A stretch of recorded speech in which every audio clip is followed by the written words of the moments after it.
Hello viewers, welcome to 360 investing. आपने ये notice किया होगा जब मार्केट बुल रन में होता है काफ़ी सारे नए नए प्रोडक्ट्स मार्केट में आते हैं, एनएफओज आते हैं, लोग आपको अप्रोच करते हैं, सर ये नया एनएफओ आया है, इसमें इन्वेस्ट कीजिए, ये नया प्रोडक्ट आया है, इस तरीके से इसके फीचर्स है, आप यहाँ इन्वेस्ट कर सकते हो बेटर रिटर्न्स के लिए। तो लोग आपको अप्रोच करते हैं। ये क्यों होता है? Because maximum retail participants market में तब एंटर करते हैं जब मार्केट ऑलरेडी अच्छा कर रहा होता है। Actually it should be other way around. जब मार्केट गिर रहा होता है या गिर चुका है, अच्छा परफॉर्म नहीं कर रहा है, तभी हमें इन्वेस्टमेंट करना चाहिए ताकि हमारे अच्छे रिटर्न्स की प्रोबेबिलिटी बढ़ सके। लेकिन वैसा होता नहीं है। Historically we have seen the behavioural pattern कि जब मार्केट अच्छा चल रहा होता है तब लोग इंटरेस्टेड होते हैं नए नए प्रोडक्ट आइडियाज़ में इन्वेस्ट करने के लिए।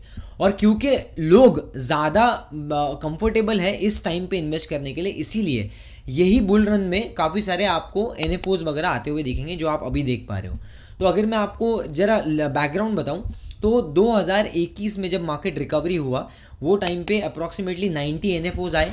उसके बाद अगले साल में 175 तक बढ़ गया ये नंबर। और एज ऑन डेट अगर आप 2024 में देखोगे तो अप्रॉक्सीमेटली 185-190 के आसपास एनएफओज आ गए हैं, including all the categories, right. तो अब इतने सारे एनएफओ जो आ रहे हैं तो क्वेश्चन आता है कि भाई एनएफओ में इन्वेस्टमेंट करना चाहिए या नहीं करना चाहिए, ठीक है। बिकॉज नए नए एनएफओज आ रहे हैं तो कहाँ इन्वेस्ट करें। आसान भाषा में पहले बताया तो एनएफओ होता क्या है। तो एनएफओ वो चीज़ है, जैसे म्यूचुअल फंड एएमसी अलग अलग स्कीम्स लेके आती है मार्केट में। जब कभी भी कोई भी एएमसी फर्स्ट टाइम कोई एक स्कीम को लॉन्च कर रही है तो वो अलग अलग निवेशक को आपको वो अप्रोच करेंगे और बोलेंगे सर हमारा एनएफओ आ रहा है, नया फंड है, आप इसमें निवेश कीजिए। तो फर्स्ट टाइम जब कोई भी एक फंड आता है मार्केट में और आप उसमें निवेश करते हो, इसको बोलते हैं NFO. Very similar to IPO. जैसे आईपीओ जब फर्स्ट टाइम मार्केट में आता है, जब कोई भी company first time fund raise करती है तो अपने शेयर्स फ्लोट करती है मार्केट में और आप बिडिंग करके उसके शेयर्स बाय करते हो और इसके थ्रू हम आईपीओ के थ्रू कोई भी कंपनी मार्केट में लिस्ट होती है। वैसे एनएफओ के साथ भी है। तो आज के इस वीडियो में सबसे इंपॉर्टेंट क्वेश्चन का आंसर करने वाला हूँ कि एनएफओस जो अलग अलग कैटेगरीज में आते हैं आपको उनमें इन्वेस्टमेंट करना चाहिए या नहीं। अगर जानना चाहते हो तो बने रहिए आखिर तक। With this let's get started.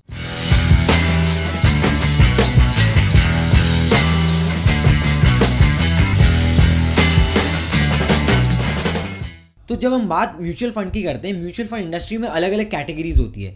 जैसे अगर आप इक्विटी में देखोगे तो लार्ज कैप फंड है, मिड कैप फंड है, flexi cap fund, multi cap fund, small cap fund, hybrid fund, balance advantage fund.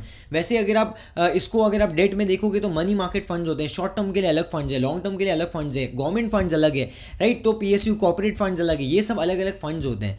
और बेसिकली क्योंकि फंड्स अब बहुत ज़्यादा बढ़ चुके हैं, बिकॉज आज की तारीख में 1,500-2,000 फंड्स अगर हैं और मार्केट में किसी भी एक बंदे को अपना पोर्टफोलियो बनाने के लिए 5 से 7 फंड की ज़रूरत है, बहुत से बहुत। तो now it becomes a very tedious task कि आपको कौन से बेस्ट सेलेक्ट करना है खुद के लिए। और यहाँ पर क्या हो रहा था ना इंडस्ट्री में, जैसे कि अगर किसी एक एएमसी के पास में ऑलरेडी 2 अलग अलग फंड्स है लार्ज कैप कैटेगरी में, अब वो एक और फंड लार्ज कैप कैटेगरी में इंट्रोड्यूस कर रहा है, या आप 2 से 3 अलग अलग मिड कैप फंड्स अपने अंडर ही लेके रखे हो, तो सेबी ने रेगुलेशन लाया कि एक कैटेगरी में आपके पास सिर्फ एक ही बेस्ट फंड होना चाहिए हर एएमसी के पास। ये बेसिकली अभी तक ईटीएफ्स और थीमेटिक सेक्टरल फंड पे लागू नहीं हुआ है, लेकिन उसके अलावा सेबी ने ये रेगुलेशंस लेके आ गया है। तो दिस विल हेल्प कि वो बहुत ज़्यादा जो स्कीम्स फ्लोट होती है ना मार्केट में, उसमें अभी कन्फ्यूजन नहीं होगा। और इसका एक और बेनिफिट ये क्यों होती है मालूम है? बिकॉज एनएफओज जब नई आती है ना मार्केट में तो एएमसी को इससे फ़ायदा होता है। फ्रेश फंड्स जब आप रेज करते हो मार्केट में तो जो एक डिस्ट्रीब्यूशन चैनल के थ्रू बाकी सारे लोगों को भी फ़ायदा होता है और एएमसी को भी फ़ायदा होता है। अब आप मुझे बोलोगे अजीम ऐसा क्यों, फ़ायदा क्यों होता है? बिकॉज यहाँ पर अगर आप स्क्रीन पे देख पाओगे तो आपको मैं एक चार्ट दिखा रहा हूँ जिसमें आपको एक्सपेंस रेशियो दिख रहा है। अब आप ये देखोगे जितना कम एयूएम है, बिकॉज इनिशियल फेज में एयूएम फंड का छोटा होगा, जितना कम एयूएम है उतना ज़्यादा एक्सपेंस रेशियो वो चार्ज करते हैं और उतना ज़्यादा पैसा मिलता है फंड को। जैसे जैसे फंड बड़ा होते जाता है तो वहाँ पर आपको expense ratio as per the slab कम होते चले जाता है। इनफैक्ट अगर पैसिव फंड भी लॉन्च करते हो तो वहाँ पर पैसिव फंड्स में भी एक्सपेंस रेशियो कम होता है, इसीलिए नए एनएफओज में पैसे ज़्यादा मिलते हैं कंपनीज़ को। अब एक बहुत इंपॉर्टेंट क्वेश्चन का आंसर मैं आपको देने वाला हूँ यहाँ पर, जो कॉमनली मुझे पूछा जाता है कि अजीम मुझे बताइए आने वाले टाइम में कौन सा थीम काम करेगा मार्केट में, और ये सबको जानना है मोटा मोटी। तो basically theme identification becomes very crucial, और इसलिए आप देखोगे क्योंकि नए नए थीम्स मार्केट में चल रहे हैं इसलिए लोग सेक्टोरल थीमेटिक फंड्स या थीमेटिक फंड्स लेके आ रहे हैं। तो बेसिकली अब ये थीम को आइडेंटिफाई करना बहुत ज़रूरी है कि जो नई थीम्स आ रही है, जैसे डिफेंस की थीम है, मैन्युफैक्चरिंग की थीम है, राइट, एनर्जी की थीम है, ये थीम कितने टाइम तक लॉन्ग लास्ट करेगी। नंबर 1 पॉइंट ये हो गया। उसके अलावा नंबर 2 आपको ये देखना है कि भाई इसका वैल्यूएशन क्या है, क्या ये रीजनेबल वैल्यूएशन पे आपको अच्छी अपॉर्चुनिटी मिल रही है यहाँ इन्वेस्टमेंट करने के लिए या नहीं, राइट। तो अगर आप स्क्रीन यहाँ पर स्क्रीन पे देख पाओगे, so you will see a lot of themes अभी जो आई हैं, जैसे कि आप ये देखो ICICI प्रोडक्ट मैन्युफैक्चरिंग में, फिर उसके बाद में opportunity, Franklin opportunity fund, logistic का फंड अलग है, राइट, बिजनेस साइकिल का फंड अलग है, हाउसिंग अपॉर्चुनिटीज़ का फंड अलग है, मतलब अलग अलग कैटेगरी के फंड्स हैं, ठीक है। अब एक और चीज़ मैं आपको बताता हूँ यहाँ पर। अब ये देखिए ICICI प्रूडेंशियल का मैन्युफैक्चरिंग फंड है। अगर आप 5 साल में इसमें 10-10 हज़ार रुपये का SIP आपने किया होता 5 साल, तो आपका टोटल कॉर्पस होता 6 लाख। आपने अप्रॉक्सीमेटली 15 लाख कर दिया 6 लाख को, और प्रॉफिट हुआ है आपका 9 लाख का। तो बेसिकली 37% CAGR रिटर्न्स होता है आपको। लेकिन 5 साल पहले की बात हो रही है। अब 5 साल पहले ज़रा फ्लैशबैक में जाइए, 2018-19 के टाइम पे market was not performing well, और ये तभी का इन्वेस्टमेंट है आपका। तो 5 साल पहले जब ये फंड एक्चुअल में परफॉर्म नहीं कर रहा था, जब ये इंडस्ट्री, ये पूरा थीम मैन्युफैक्चरिंग का परफॉर्म नहीं कर रहा था, आप वो टाइम पे अगर इसका जाके इन्वेस्ट करते तो आपको ज़्यादा बेटर रिटर्न्स मिलते हैं। ये मैं क्यों बोल रहा हूँ, बिकॉज आपको ये भी समझना है कि परफॉर्मेंस आया कहाँ पर है। तो अब अगर यहाँ पर स्क्रीन पर आप देख पाओगे तो ये आपको क्लियरली बता रहा है कि पहले 1-2 साल तक तो यहाँ पर मोमेंटम था नहीं, और उसके बाद अगले 2-3 साल में मोमेंटम मिला है because of the entire capex cycle जो हुआ है। उसके बाद में परफॉर्मेंस जो मैन्युफैक्चरिंग का थीम वो अनफोल्ड हुआ, और इसलिए यहाँ पर काफ़ी कंपनीज को बेनिफिट हुआ, तो इसलिए परफॉर्मेंस आया फंड में। वैसे ही आपको हमेशा देखना होता है कि इसका प्रोबेबिलिटी क्या है आने वाले टाइम में, और कितना रिटर्न्स ऑलरेडी इसमें आ चुका है। एक और एग्जांपल देखता हूँ, बिकॉज बहुत सारे लोग अभी क्या स्मॉल कैप के पीछे भाग रहे हैं, बिकॉज पिछले 1-2 साल से स्मॉल कैप काफ़ी अच्छा लाइमलाइट में रहा है, बहुत अच्छे रिटर्न्स बना के दिए। तो अब लोग क्या कर रहे हैं, स्मॉल कैप को चेस कर रहे हैं। तो एक बैकग्राउंड आपको बताता हूँ स्मॉल कैप का। तो अब यहाँ स्क्रीन पे हम आए हैं स्मॉल कैप के चार्ट्स पे, और जहाँ पर मैं आपको बताने वाला हूँ कि स्मॉल कैप के अंदर जो लोग रश कर रहे हैं अभी, आने वाले टाइम में क्या प्रोबेबिलिटी बनती है स्मॉल कैप की परफॉर्मेंस की, और हिस्टोरिकली कैसे कैसे पैटर्न में स्मॉल कैप ने परफॉर्मेंस दिया है। ध्यान से देखिए, 2008 में जो क्रैश हुआ, 2009 में बॉटम हो गया, उसके बाद 3 साल तक, मतलब 2010, 11, 12, 13, समझो 4 साल तक कोई भी परफॉर्मेंस नहीं था। स्मॉल कैप वॉज फ्लैट, मतलब small cap index largely flat था। मतलब मोस्ट ऑफ द स्पेसेस जो भी इस स्टॉक में आते हैं ये कैटेगरी में, वो स्टॉक्स में रिटर्न्स नहीं आया। और यहाँ पर आप देखोगे 2014 में फिर वापस से पीक पे आया, जो प्रीवियस 2008 का हाई था। तो मतलब 3-4 साल तो रिटर्न्स ही नहीं थे। उसके बाद में 2015, 16, 17 3 साल आपको अच्छे मिले ये बुल रन में, और वहाँ पर आप देखोगे टॉप आउट हो गया 2000 यहाँ पर 18 के बाद में आपको मोमेंटम वापस से डाउनवर्ड देखने मिला।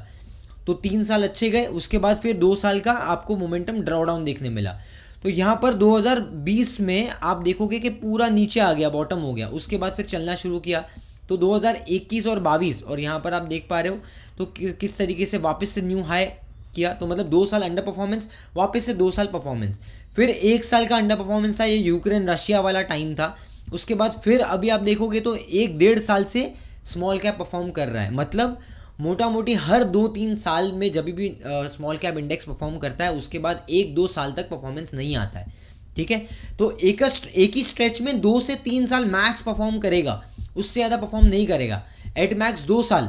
और यहाँ पर आप देख चुके हो ऑलरेडी पिछले 1.5-2 साल से स्मॉल कैप में रैली आ चुकी है।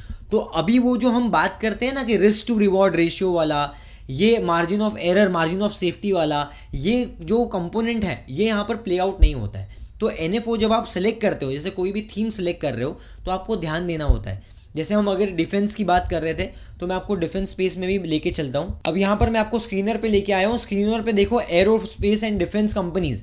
अब ये कंपनीज का सिर्फ पी मार्क करो। यहाँ पर देखो, यहाँ पर भारत इलेक्ट्रॉनिक्स जो है आपका, यहाँ पर 52 का पी पे है, सोलार 105 पे है, कोचिन शिपयार्ड 82 पे है, भारत डायनामिक्स 84 पे है, गार्डन रीच 74 पे है, डेटा पैटर्न 93 पे है, जेन टेक्नोलॉजीज 93, एस्ट्रा माइक्रो 68, फिर एमटार टेक्नोलॉजीज 101, पारस डिफेंस 162। मतलब स्टॉक्स जो ऑलरेडी 80, 90, 100, 150 के पी पे चल रहे हैं। मतलब प्राइस टू अर्निंग्स, मतलब आज के लेवल पे जो आपका प्राइस डिमांड करना है, अर्निंग्स जो आप प्राइस पे कर रहे हो वर्सेस अर्निंग्स इज 162, इज 100। तो मतलब 100 के पी पे 160 के पी पे ये बिजनेस मॉडल जल्दी ज़्यादा टाइम तक सस्टेन करना मुश्किल लगता है मुझे। ये जो रिसेंट में रनअप आया है वो बेसिकली ऑर्डर इन्फ्लोज, रियलाइजेशन और कैपेक्स के वजह से आया है, जो एक्सपोर्ट के लिए भी गवर्नमेंट ने पुशअप दिया है। लेकिन ये ग्रोथ हमने देखा है पास्ट में भी, in the case of IT sectors, in the case of housing finance company, in the case of जो पहले .com बबल के टाइम पे हुआ था, ये सस्टेनेबल नहीं होता है एट टाइम्स। और इसीलिए जब थीमेटिक फंड आता है या नया एनएफओ आता है मार्केट में, आपको ये ध्यान देना होता है कि कौन से वैल्यूएशंस पे कौन सी थीम आ रही है, राइट। और उसके बाद में आप उस पर सोच सकते हो निवेश करना चाहिए या नहीं। निवेश कहाँ करना चाहिए? कोई नई थीम आई है, जैसे कॉन्ट फंड है आपके पोर्टफोलियो में, नहीं है, नया आया है, आपको नया अगर मार्केट में आया आप कर सकते हो। एडलवाइज ने एक नया आईपीओ का ऊपर फंड लेके आया था, जो नए लिस्टेड आईपीओज हैं उनमें जो अच्छी कंपनीज है उसमें निवेश करेंगे। तो ऐसा कोई यूनिक अगर आपके पास आइडिया आता है मार्केट में, आप सोच सकते हो एक बार निवेश करने के लिए, based on your call, right. आपका जो भी कंफर्ट है, आपको अगर सूट करता है तो आप कर सकते हो। उसके अलावा भी अगर आप इन्वेस्ट करना चाहते हो तो मैं आपको ये सजेस्ट करूँगा, एनएफओ के अलावा अगर कोई ऑलरेडी फंड है मार्केट में, बिकॉज क्या होता है एनएफओ में जब आप इन्वेस्ट करते हो तो आपके पास में पास परफॉर्मेंस नहीं होता है, रेटिंग्स नहीं होती है, राइट। उसके बाद रैंकिंग्स नहीं होती है, आपके पास पोर्टफोलियो नहीं होता है, कंपैरिजन नहीं होता है। तो एनएफओ जब आता है आपको ये सब चीज़ नहीं होती है। लेकिन मार्केट में अगर सेम थीम जो नई एनएफओ में आ रही है वो ऑलरेडी उसमें 4-6 प्लेयर्स हैं ऑलरेडी, और उनके ऑलरेडी फंड्स भी हैं, तो आप उसको कंपेयर कर सकते हो, उनके परफॉर्मेंस देख सकते हो, उनको जज कर सकते हो और उसमें निवेश करने का कोशिश कर सकते हो, अगर फंड का वैल्यू बहुत ज़्यादा बड़ा नहीं है तो, ठीक है। तो ये बहुत सारे कंपोनेंट्स होते हैं इसके अंदर। जैसे अगर आप एग्जांपल दो तो स्मॉल कैप जब आप इन्वेस्ट करते हो तो स्मॉल कैप में ये देखते हैं कि भाई फंड का वैल्यू बहुत बड़ा होएगा तो उसके सुपीरियर रिटर्न्स बनाने की प्रोबेबिलिटी कम हो जाएगी, ठीक है। बिकॉज स्मॉल कैप स्पेस में आप ज़्यादा कंपनीज को टारगेट नहीं कर पाओगे अगर फंड का वैल्यू बहुत ज़्यादा बड़ा है। तो बेसिकली ये भी एक फैक्टर होता है। तो अलग अलग थीम्स में अलग अलग फैक्टर रन होते हैं। इसके अलावा आपको एक्सपेंस रेशियो भी देखना पड़ता है, फंड मैनेजर के परफॉर्मेंस भी देखने पड़ते हैं, और इंटेंशंस भी देखना पड़ता है कि क्या थीम लेके आ रहे हैं मार्केट में। ये सब चीज़ आप एनालाइज कर सकते हो। नहीं अगर तो आप खुद के फाइनेंशियल एडवाइज़र से कंसल्ट कर सकते हो, और अगर कोई भी फाइनेंशियल एडवाइज़र नहीं है तो एक रिलायबल फाइनेंशियल एडवाइज़र बहुत जल्दी अपने लिए ढूंढिए। तो अगर आपको हमारी वीडियो और हमारा काम पसंद आया and if you agree, do hit the like button and also subscribe to the channel, hit the bell notification, because ऐसे ही केस स्टडीज़, नए स्ट्रैटेजीज हम यहाँ आपके साथ में शेयर करते रहते हैं time to time. And do also share this video with all your family, friends, relatives, क्योंकि काफ़ी सारे लोग एनएफओज में, म्यूचुअल फंड्स में इन्वेस्ट करना चाहते हैं, और मैं समझता हूँ कि अगर ये यूज़फुल इन्फॉर्मेशन उन तक आप पहुँचा पाए तो it will help them a lot.